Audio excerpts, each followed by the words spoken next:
Warning, this is not my tier list. This is the newest official SSF2 tier list created by the SSF2 Backroom, a group of people from the community who work together to make this tier list.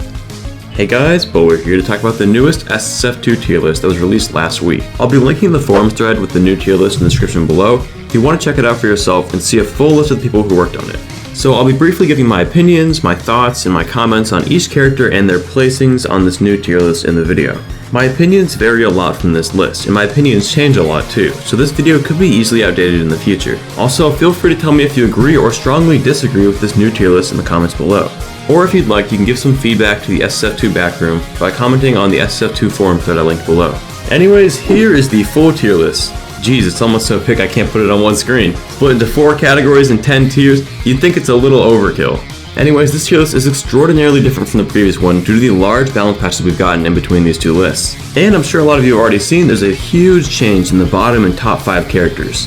Although I will warn you guys, I'm not going to completely bash this list. There are some parts I definitely disagree with, but definitely parts I do agree with. I don't think everyone should 100% agree with this list, but there are some parts that have some actual reasoning behind it. So to start off this video, I'm going to start talking about who they consider the worst of the worst, D tier. At dead last, we've got Naruto, who's only fallen 2 places on the tier list, but unfortunately is now considered the worst in the game. Naruto has had quite the tragic history in SSF2 beta, with constant changes to Rasen Shuriken and significantly weaker back throw, making it pretty difficult for Naruto to get any kills. Although I think he still has some of his strengths, like a pretty good combo game, some decent zoning tools, but man, his recovery and KO power definitely are not the best, which are probably some of the reasons that they ranked him so low. Next at 38th, we've got Luigi, who's had a huge drop this patch, going from 19th all the way down to here. It's crazy to see such a drop off from this character, but with huge lack of representation and nerfed aerials, he definitely struggles in plenty of matchups. I do want to believe Luigi's a little bit underrated and could be higher,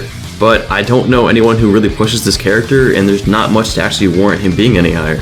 Anyways, moving up to C- tier, Luffy is such a weird character, and that's mostly because of how port works in beta. I don't want to go into extreme detail on how port affects Luffy, because that would take a lot longer, but port definitely affects Luffy because of his large hurt/hitboxes on his extended moves. Although I do think Luffy's pretty underrated, I'd probably move him up at least a little bit higher than the bottom 3. Not completely sure why he's this low, to be quite honest, but I guess it's because if he doesn't have port, he's a lot worse. Gonna be completely honest, I don't really know much about Wario, like at all.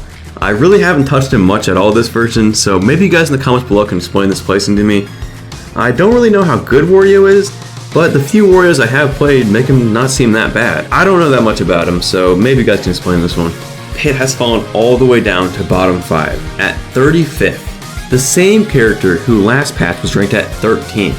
The entire community has basically abandoned this character besides 1 or 2 people. And I personally sure haven't seen basically anyone playing him online, which is really unfortunate. I don't really know how good Pit could be, but because no one's really playing him that much, I definitely don't think he's the best. Pretty surprised to see him in bottom 5 nonetheless, but I guess Pit has really just been on a downhill slope. From top 5 in 9B to bottom 6 in beta, CSS has fallen for sure. Her new Nair is amazing, and she has great combo and neutral game, but her recovery is a lot worse, as well as her KO power. Now I think, personally, I'd love to see her smash 4 up B to try and help with both of those issues. It might just be me, but I mean, her new Nair and up air works so well for up B kill confirms, and it would just be a crime that they haven't given it to her already. Sonic is a weird case. Personally, I don't think he's bad, but a lot of characters who were previously below him got a lot better. Yoshi, Bandana D, and Chibi are pretty good examples for this, which are the main reasons I think he's gone slightly down, even though it's just 1 place. Gonna be brief on Black Mage since I don't have a lot to say about him. Similarly to Sonic, he hasn't received any huge changes in balance patches, unlike some of the other characters, as well as just being an overall average character, which could probably lead him going down 1 place. Now we move out of the considered low tier characters into the mid tiers, starting with C tier. I talked a lot about Jigglypuff in my underrated characters video, and I'm pretty happy with this placing actually. Some people put her down as low as bottom 3, so I'm fine with her being at least considered a lower mid tier. Although I am worried if the meta continues to favor these sword and projectile characters, she might fall down into low tier. Oh god, this character, he's special to say the least. I don't even know how good he is, to be quite honest. He's the most divided character I've ever seen. Some people think he's absolutely horrible, other people think he's insanely underrated and potentially broken. Personally, I'm clueless when it comes to this guy. He's so unique and weird, it's hard to even say if he's good because he has such a weird matchup spread in advanced tech. I'm not surprised Bowser's gone all the way down to 29th. I love Bowser as much as the next guy, but the nerfs he received to his speed really hurt him more than you'd think. Considering a lot of Bowser players actually ended up dropping Bowser after the nerfs, he's basically been abandoned, which is pretty unfortunate. Wait, this is a character? I rarely see Game & Watch ever, and it might just be me, but I never see this guy online. I don't think he's bad. I would personally put him around this area on my tier list or higher. I mean, his dare is incredible. Definitely one of his best moves. Although he does have some weaknesses since he's pretty light and dies pretty early. So I'd say he's around this area. Kirby's gone up a ton, all the way from 38th to 27th. A pretty huge jump for a character. He's received some really nice buffs in the recent patches, so now he has this crazy good disjointed bear, which comes in handy. And overall, if you space his aerials well and you play more of a fundamental character, he's pretty strong. Also, he's recently had some controversial tournament placements, which have definitely helped him. To finish off C tier is Bandana D. He's awesome. Not many people play him at all, but he's just amazing. I've actually started playing him more recently since, well, he is my channel mascot after all, and I'm pretty happy with this placing. Bandana D is definitely a strong mid-tier character from what I've seen. I could even see him being higher if people really just push this character. Like, he has some really strong tools. His forward air is an amazing spacing option. Next is the final tier and mid-tier, C+. Again, not terrible placings from him, but he hasn't moved up much since the last one, so there's not really much at all to say about Sora. Also, that F smash though. Pac-Man is nutty. Every patch we're finding new crazy setups and advanced tech for this character. Recently, one of the best Pac-Man players, Kiaz, found a really strong tech involving Pac-Man's key that gets stuck to you as an active hitbox. I don't completely understand this tech, but from what I've seen, it's incredibly strong, though I'm guessing that's probably what warranted in this strong placing. Isaac is an example of another character I personally would say is a little bit underrated. Already talked a good amount about Isaac before. It sucks that people dropped him and stopped playing him as much, but I definitely think if someone learned him and pushed the character to his full potential, he could definitely be a strong, at least high tier at the least.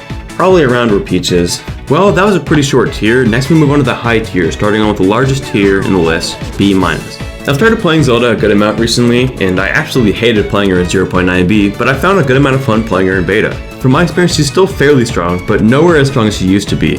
This placing seems fine to me overall, although Zelda really doesn't have that many tournament representations these days, so I wouldn't be surprised if she fell a couple places in the future. I don't want to touch on Bomberman very much. I'll just say that I think his recovery is one of the worst in the game horizontally. It's okay vertically. His down throw is amazing and one of the best combo throws in the game. And I think he might be slightly overrated. I think he's fine where he is, maybe, but I don't see him going any higher than where he is right now. So maybe not overrated, but I think he can't really get any higher where he is. Peach is very strong in beta. She hasn't even received any crazy buffs or anything. It just took people a long time to realize how good she actually was. So I'm happy to finally see her getting some high placings. Yoshi's my main, so I have quite a lot to say about him. First, I'm glad he's at least top 20. Yoshi is an amazing character. He really is, and coming from previously being considered the worst in the game, this is a great step in the right direction. Yoshi has a ton of strengths, great kill power and smash attacks and aerials, strong combo game with dash attack, dare, and up tilt, and good enough projectiles to at least deal with some of the worst matchups like sword characters. I think Yoshi could be even a few places higher if someone really pushed him, but I'm just glad he's not being underrated this fast. Pikachu is a character who I really stopped playing for the most in 9b, so I don't have much to say about him. His quick attack is devastatingly annoying if a good Pikachu makes use of it, Thunder and up smash make for early KO power, and he's fast enough for a good rush down playstyle, so this placing seems fine to me. Down throw. A good Mega Man can be really good at controlling the pace of a match and taking control of the stage by zoning with projectiles, but there aren't many good Mega Mans. At least personally, I've only seen one Mega Man who really impressed me with what they could do with the character. I could see Mega Man around this area, and I think he's fine where he is. At the top of high tier is B+. I don't really see many Sheiks. Most of the old Sheik players really switched to other characters from what I've seen. She still has that really good high risk, high reward KO move from Bouncing Fish, and a decent combo game with aerials and tilts. Personally, I haven't seen anyone really show the full potential of this character, and that may just be me. Chibi is a very good character at annoying your opponent. His amazing grab game, deceptively strong projectile game, and disjointed KO moves. If I were making a tier list, I probably wouldn't put Chibi here, but I can definitely see and understand why he's in this area. Mario's pretty crazy. Like, if you play good Mario, he's absolutely nuts. I'm very satisfied with this placing. I think he's a pretty strong character, and I'm not disappointed with him being represented here. I think overall, Mario's a high tier. Goku has fallen hard. From previously being considered the best in the game, like he's just on the slippery slope down, all the way down here. To be honest, I'm not even that surprised he's here. I thought he was kind of overrated last patch, and with some recent nerfs, it kind of makes sense he's down here. Although to be honest, his up B is still ridiculous. And now we get to move on to everyone's favorite part, the melee characters. Oh, wait, my script says top tiers. What's the difference? Anyways, starting off with A- is Falcon. Falcon is the god of combo game, early KO power, and insane dash dance in neutral game. Falcon has conversions off of almost every move that can lead into a kill or at least a good combo. His dash grab can set up for up throw combos, dash attack can combo into knee, Dare can combo into knee, Nair can usually combo into most of his moves, down tilt, if you even use this move, typically starts a combo as well. I mean, Falcon is still combo food and can be edge guarded if your opponent can cover the ledge well, but I can certainly see why Falcon is this high for sure. He's in top 10. I mean, pretty unsurprisingly, considering in basically all of recent Smash Blast history, Meta Knight has been considered a top tier character. He has fallen a bit from 3rd to 10th, so I'd say that's worth mentioning. But yeah, there's not much to say about Meta Knight. The highest placing of the previous top 3, Fox is still a contender for a top tier character, despite some pretty heavy nerfs to the character, as well as one of the most prominent Fox players going on an extended break from the game. I think this is a decent place for Fox right now, so no complaints from me. Falco's very strong, and it's really hard to see how strong he actually is, because he's probably one of the worst characters in the game inside of lag and bad connection.